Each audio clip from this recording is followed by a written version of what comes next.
7 की जो पहली एक्सरसाइज है, अभ्यास का नाम है परिमेय, क्या नाम है? परिमेय संख्या।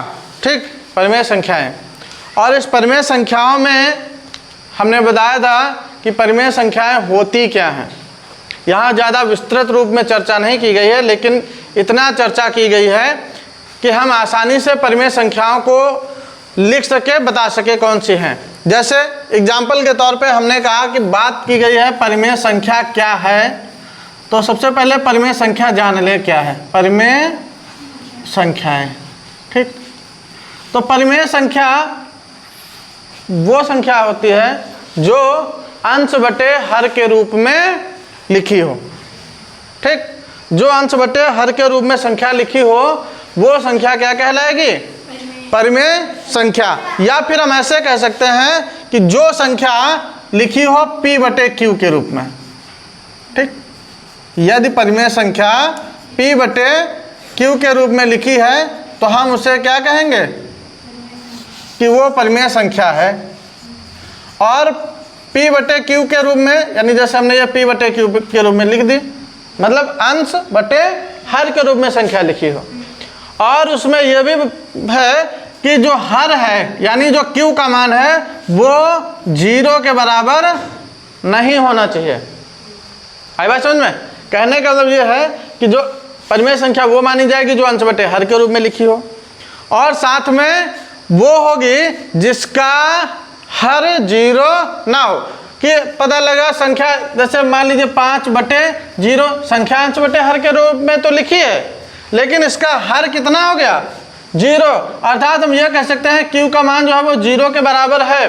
और जब संख्या का हर 0 के बराबर है तो फिर वो संख्या परिमेय संख्या नहीं मानी जाएगी।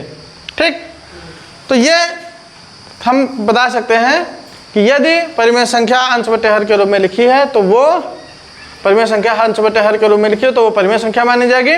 और साथ में एक ये भी शर्त है कि उसका हर 0 नहीं होना चाहिए। ठीक, तो अब बात आती है कि मान लीजिए कोई संख्या जैसे 5 लिखी है और उसके हर में कुछ नहीं लिखा है, ऐसे सिर्फ साधारण सी संख्या लिखी है, तो क्या यह परिमेय संख्या मानी जाएगी? मानी जाएगी कि नहीं मानी जाएगी? मानी जाएगी। ठीक, मानी जाएगी। क्यों? क्योंकि अगर किसी संख्या के हर में कुछ नहीं लिखा है तो हम ये मान सकते हैं कि उस संख्या के नीचे 1 लिखा है। यदि किसी संख्या के हर में कुछ नहीं लिखा होगा तो कितना माना जाएगा उसमें लिखा है? 1 माना जाएगा कि 1 लिखा है, तो यह परिमेय संख्या है।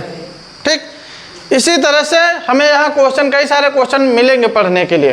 अब एक चीज़ और यहाँ पे आती है, मान लीजिए कोई संख्या, एक तो ये हो गया कि यदि किसी संख्या का हर, यदि किसी संख्या का हर, संख्या का हर 1 है तो परिमेय संख्या होगी। तो वह परिमेय संख्या, यहाँ पे वह शब्द बीच में जोड़ है, तो वह परिमेय संख्या होगी।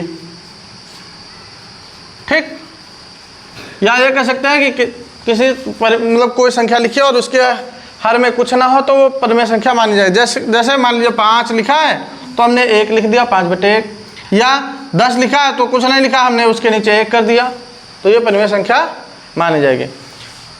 एक और दूसरा, यहाँ कुछ बिंदु बता रहे वो ध्यान रखना। मान लीजिए कोई परिमेय संख्या लिखी है -5 बटे 10। ठीक, तो यह संख्या बराबर होगी 5 बटे -10 के। कहने का मतलब यह है कि यदि किसी संख्या का अंश, यानी परिमेय संख्या ये कैसी है? ऋणात्मक है। अगर अंश और हर दोनों ऋणात्मक हो तो वो परिमेय संख्या धनात्मक मानी जाएगी। लेकिन जब अंश और हर में सिर्फ एक संख्या ऋण की हो तो वो परिमेय संख्या कैसी मानी जाती है? ऋणात्मक मानी जाती है। वो परिमेय संख्या कैसी मानी जाती है? ऋणात्मक। कब? जब अंश और हर दोनों में से कोई एक जगह ऋण लगा हो तो वो संख्या होती है ऋणात्मक। ठीक, तो जब ये भी संख्या ऋणात्मक है, ये भी संख्या ऋणात्मक है, तो दोनों संख्याएं आपस में कैसे होंगे?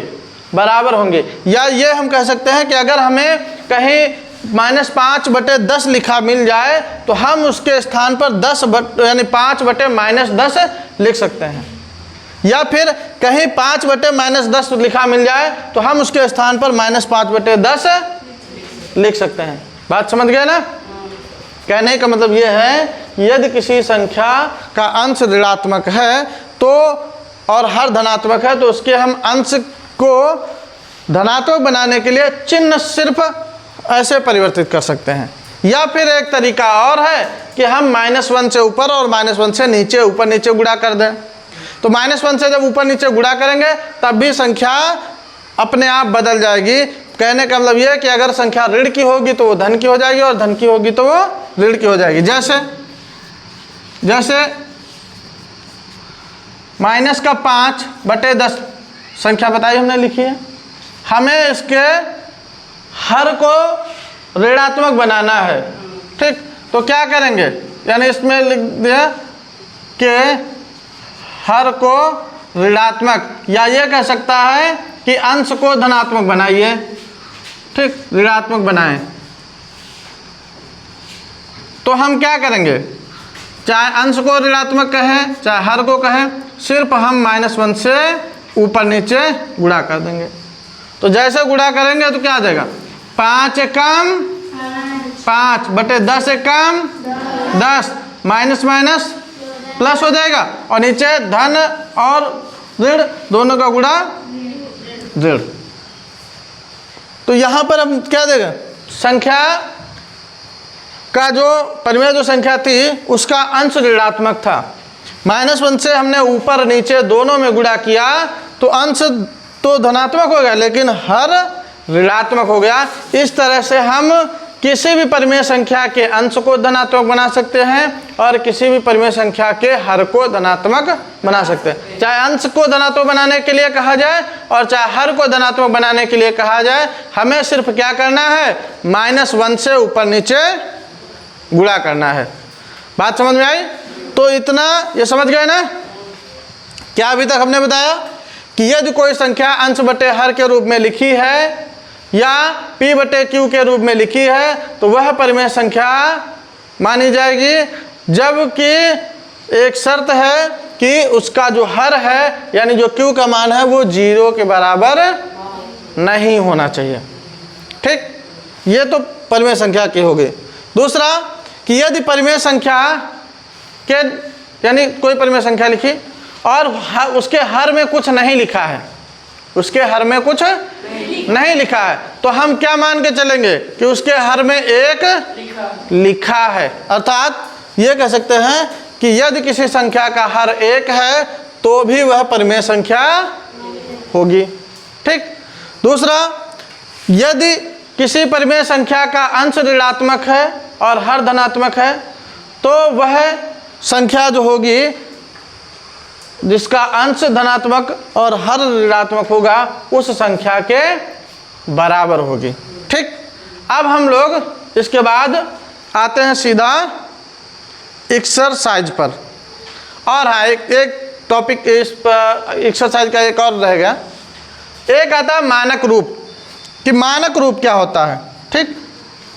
मानक रूप, मानक रूप से तात्पर्य यहाँ है कि मान लीजिए कोई संख्या, जैसे यहाँ 15/20 लिखा है, तो हम इसको और सरलतम रूप में लिख सकते हैं। जैसे ये 3 से कट जाएगा यानी 5 से कट जाएगा, 5 या 15 और 5 को 20, तो इसका सरलतम रूप कितना आ गया? 3/4। तो जो सरलतम रूप होगा किसी भी संख्या का, जो सरलतम रूप होगा वही मानक रूप कहलाएगा। उसी को हम लोग क्या कहेंगे? मानक रूप। यानी अगर तुमसे कहा जाए मानक रूप क्या है तो किसी भी संख्या का जो सरलतम रूप निकल के आएगा वही मानक रूप होगा, ठीक? तो अब ये नोट कर लो फटाफट। इसके बाद हम अभ्यास है 1A, अभ्यास 1A, ठीक? यहाँ पर जो पहला सवाल दिया गया है कि निम्नांकित पूर्णांकों को परिमेय संख्याओं के रूप में लिखिए जिनका हर एक हो। यानी कुछ संख्याएं दी गई हैं। संख्याएं कौन कौन सी दी गई है? एक दी गई -7, फिर दी गई 11, दूसरी 27, तीसरी दी गई है -45, फिर दिया गया है 71। ठीक, अब ये बोला गया कि ये जो संख्याएं दी गई हैं इन संख्याओं को परिमेय संख्या के रूप में बदलना है, और परिमेय संख्या के रूप में बदलना है। और तो ये संख्या जो दी गई है, और ये भी बोला गया है कि जिनका हर कितना दिया गया है? हर यह बताया गया है कि एक हो। ठीक, हर एक होना चाहिए। तो जब हर एक होना चाहिए तो इसका मतलब क्या? ये जितने भी संख्या दी गई ये सभी की सभी अंश होंगे, अंश होंगी, तभी तो हमें हर बता दिया कि एक है। तो हम जैसे पहली संख्या हमें किस रूप में लिखना है? P/Q के रूप में लिखना है। और ये समझ लीजिए कि ये जितने भी मान दिए गए ये सभी P के मान हैं। तो P/Q के रूप में लिखो। तो P/Q के रूप में लिखेंगे तो क्या आएगा? अंश के रूप में -7 दिया गया है और Q का मान कितना है? 1। फिर दूसरी संख्या 11 और हर के नीचे 1। तीसरी संख्या है 27, हर के नीचे 1। चौथी संख्या है -45 और हर का मान है 1। फिर आगे 71 और हर का मान है 1। समझ में आ गया? ये अंश दिए थे और हर बोला गया था कि सबका हर कितना है? 1 है। तो परिमेय संख्या बनानी है। तो परिमेय संख्या क्या होती है? अंश बटे हर। अंश हो गया -7, हर हो गया 1। फिर अगला अंश हो गया 11, हर हो गया 1। तो वैसे ही सब में करके हो गया। ठीक, सवाल समझ में आया? अब दूसरा सवाल यहां पे देखो। दूसरा जो सवाल दिया गया है यह बोला गया है कि -4/5 ठीक को ऐसी परिमेय संख्या के रूप में व्यक्त कीजिए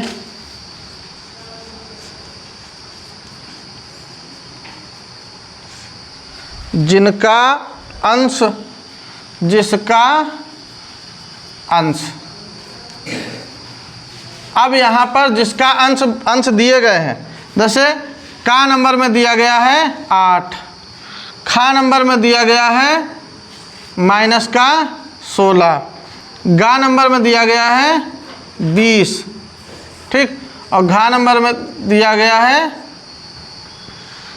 -24, ठीक। तो अब ध्यान देना,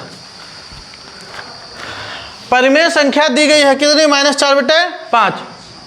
इसी की सहायता से हमें एक और परिमेय संख्या निकालनी है जिसका अंश कितना होना चाहिए? 8। ये अंश 8 होना चाहिए। मतलब कहने का मतलब यह है कि हमें अंश दिया गया है, हर हमें ज्ञात करना है। तो अगर हमें हर पता चल जाए तो हम फार्मूला लगा देंगे अंश बटे हर का। तो यहाँ पे देखो परिमेय संख्या दी गई कितना? -4/5।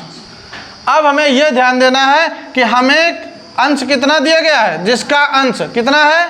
8 बटे हमें परिमेय संख्या हर नहीं पता है, ठीक। परिमेय संख्या -4/5 को किस रूप में बदलना है?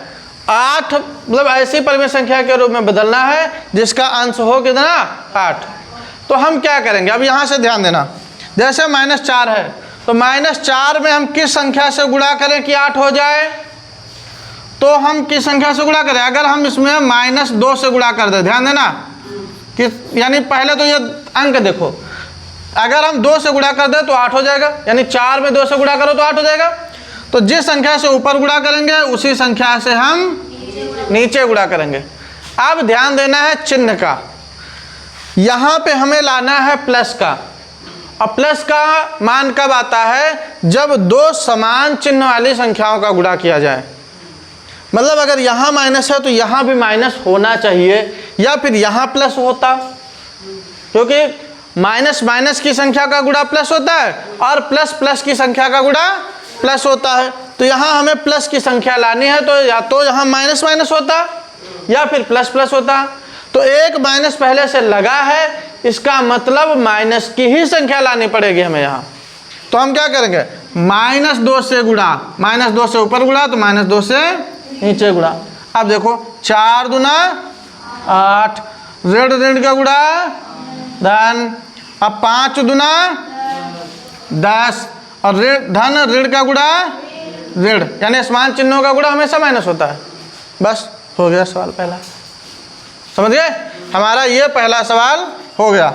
इसी तरह से दूसरा, जैसे मान लीजिए हम दूसरा देखो, खा नंबर एकदम बढ़िया आसान तरीके से, नहीं तो ये तो भाग दे के लगाने पड़ते, बहुत बड़े लग जाता है। एकदम आसान सरल शब्दों में बता रहे। जैसे हम करेंगे क्या, बस परिमेय संख्या पहले लिख लेना है। तो कितना परिमेय संख्या कितनी है, -4/5। इसी 4/5 को हमें किस रूप में बदलना है, थोड़ा जगह छोड़ के लिखना है इसे, -16 आ जाए अंश में। अंश जिसका अंश कितना होना चाहिए, -16। तो अब ध्यान देना, 4 अगर यहाँ अंश दिया हो तो अंश में किस संख्या से गुणा करें, और अगर हर दिया हो तो फिर हमें हर में सोचना होगा। तो यहाँ अंश दिया था, तो देखो 4 में किस संख्या से गुणा करें 16 हो जाए, 4 से। तो 4 चौको 16, तो गुणा कर देंगे हम 4 से। ठीक, 4 से ऊपर तो 4 से नीचे। अब ध्यान देना, यहाँ पर है ये ऋण की संख्या, इधर है धन की संख्या है। तो जब असमान चिन्हों का गुणा कराते हैं तभी तो ऋण आता है। तो इसका मतलब यहाँ पहले संख्या ऋण की है, तो यहाँ पर हमें कौन सी संख्या लानी पड़ेगी, धन की। और अगर पहले यहाँ धन होता तो फिर यहाँ ऋण लाना पड़ता। तो यहाँ पर हमें धन की संख्या ही लानी पड़ेगी। तो धन की संख्या, धन की 4 से गुणा करा देंगे, तो 4 चौको 16। अब नीचे गुणा कराओ, 4 पंचे 20, और नीचे दोनों संख्याएं समान चिन्ह की हैं, तो इसलिए गुणा भी समान चिन्ह का आ जाएगा। यही हमारा उत्तर। जैसे इसका 8/-10 आया था, इसका कितना आ जाएगा, 16/-20 आ जाएगा। इसी तरह से बाकी के दोनों क्वेश्चन लगेंगे। अब लगाए लेंगे ना, समझ में आया ना। हाँ, इसी तरह से क्वेश्चन नंबर 3, जो 3 नंबर क्वेश्चन है वो भी सेम ऐसे ही लगेगा। जैसे 3 नंबर में यहाँ पर अभी क्या था कि अंश दिया था, अब की बार हर दिया है। अब की बार क्या दिया है, हर दिया गया होगा। जैसे परिमेय संख्या कितनी दी गई है, -5/-7। ठीक, ये परिमेय संख्या दी गई। और हर कितना कितना दिया गया है, सबका हर कितना दिया गया, का नंबर जैसे 7, खा नंबर दिया गया है -14, गा नंबर है 21 और घा नंबर है -35। ठीक, क्वेश्चन क्या था कि -5/7 को ऐसी परिमेय संख्या के रूप में व्यक्त कीजिए कि जिसका हर 7 हो, -14 हो, 21 हो, -35 हो। तो हम यहाँ पर पहला सवाल जैसे का नंबर लगा रहे हैं। ठीक, परिमेय संख्या कितनी दी गई, -5/7। ठीक, या ऐसे चाहे लिख लेना, ऐसे।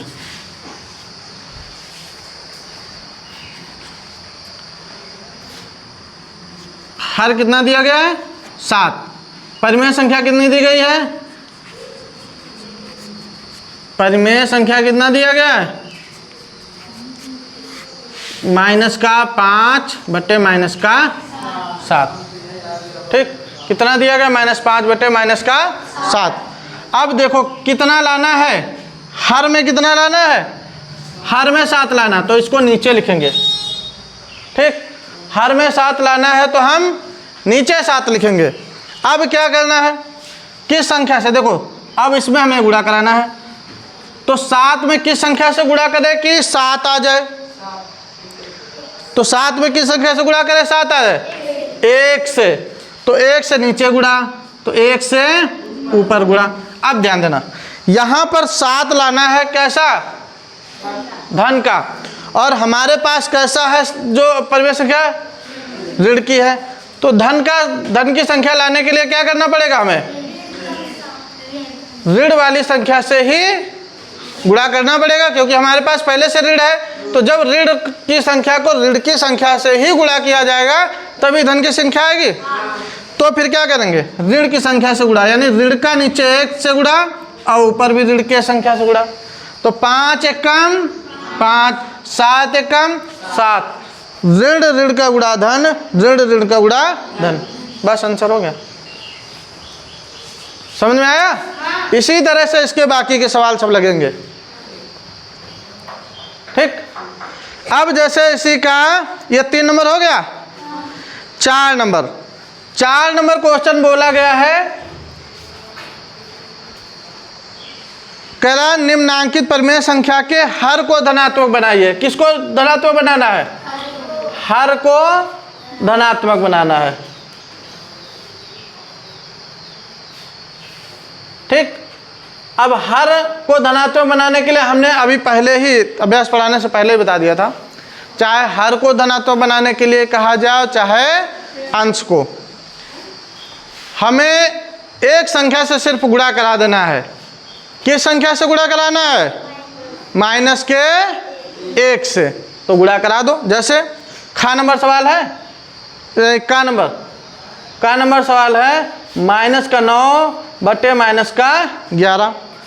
अंश को धनात्मक बनाना हो चाहे हर को धनात्मक बनाना हो, सिर्फ -1 से ऊपर नीचे गुणा कर दो। तो 9 एकम 9 बटे 11 एकम ऋण ऋण का गुणा, ऋण ऋण का गुणा, हो गया ना। हमारा अगर हर अंश धनात्मक बनाना होगा तो हर अपने आप धन बन जाएगा, और अगर अंश धनात्मक बनाना होगा तो अंश भी धनात्मक बन जाएगा। तो इस तरह से इसके सारे सवाल हो जाएंगे। जैसे इसी का 1 नंबर देखो, खा नंबर दिया गया है 11 बटे माइनस का 17। तो लिखो 11 बटे माइनस का 17, और किससे, -1 से ऊपर गुणा, -1 से नीचे गुणा। तो गुणा कराओ, 11 एकम 17 एकम धन, और ये धन की संख्या है तो धन और ऋण का गुणा, ऋण ऋण का गुणा, हर धनात्मक हो गया। आ गया आंसर। तो इस तरह से हम सारे सवाल कर लेंगे। तो 4 नंबर और 5 नंबर ऐसे ही लगाया जाएगा। 4 नंबर और 5 नंबर जो क्वेश्चन है वो दोनों के दोनों ऐसे ही लगेंगे। 5 नंबर में अंश को धनात्मक बनाना है, सिर्फ -1 से ऊपर नीचे गुणा कराओ। अंश धनात्मक बनाना हो या हर धनात्मक बनाना हो, अपने आप वो बन जाएगा। समझ गए? अब क्वेश्चन नंबर 6, क्वेश्चन नंबर जो 6 है,